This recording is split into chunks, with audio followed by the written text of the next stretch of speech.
Hi, everyone watching on YouTube or highlights or wherever you are later. Right now, we have another continuation of our thoughts segments, which are basically, oh, you know what?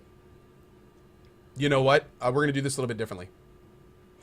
Hey, chat, do me a favor real quick. I just realized I don't want to be talking about Vaporum while there's basically endgame discussion going on right here. So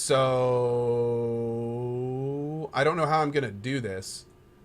But,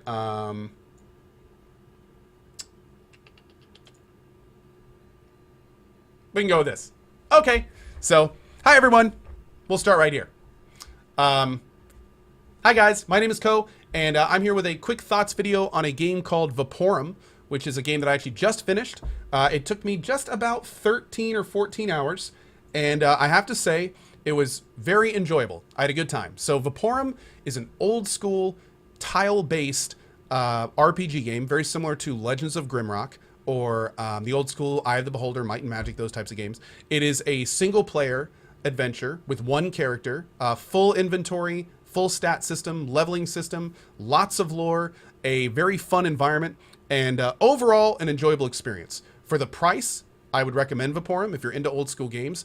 Just keep in mind and know what you're getting into. If you have never played a 3D tile kind of style RPG, an old school style RPG like Legends of Grimrock, you're definitely going to want to check out that type of play and make sure that it's your kind of thing. If you look around the my entire playthrough is on YouTube of Vaporum. If you check out the beginning, you'll kind of see how it plays and make sure that's your jam. But if it is, I can definitely say this is a fun game. I am somebody who really enjoyed Legends of Grimrock 2. When I found Vaporum, I came back in to check that out as well, and sure enough, it was a lot of fun.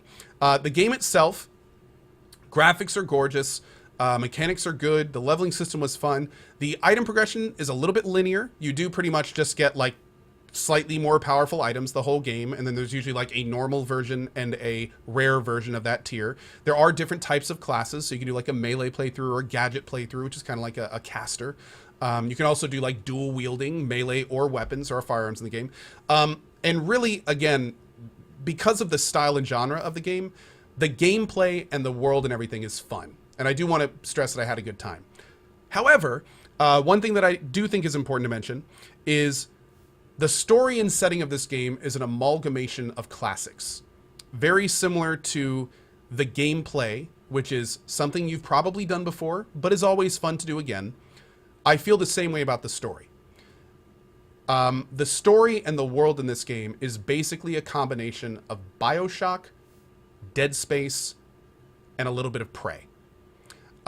There is very little original in this game. Even the twists are almost taken from other games. So I will say that I think, as weird as it is to say this as somebody who loves those games I just listed, I feel like the story and setting were kind of the weak point of this game. Because again, they weren't really doing anything new or interesting. It's a cool setting, don't get me wrong, but I mean, there's so many tangents to BioShock and other games that it got to the point where we're laughing about it throughout our playthrough. And I have to say that took away from it a little bit. However, that being said, the producers of this game, an indie studio named Fatbot Games, have pretty much shown us that they can do this, and they can do it well. So not only do I look forward to more stuff from them, but I really hope that the next one is much more of them finding their own voice instead of bringing other stories into this kind of old school 3D RPG realm. I really do feel like they've got something special, and I think that their next game could be pretty awesome.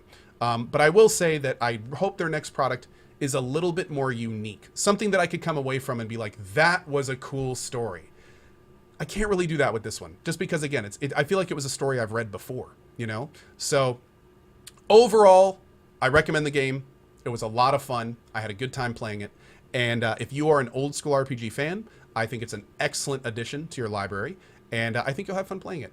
It gets difficult, it gets a little cheap, but it's the kind of cheap where if you kind of reason your way around it, there's almost always a way through it. Some of the puzzles, pretty difficult.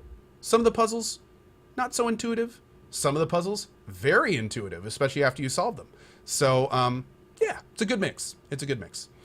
Anyway, those are my thoughts on Vaporum. It does come with a recommendation if you're an old school RPG fan, and expect more of these moving forward as we have a lot of games coming out this year. So thank you as always for watching, and I appreciate it.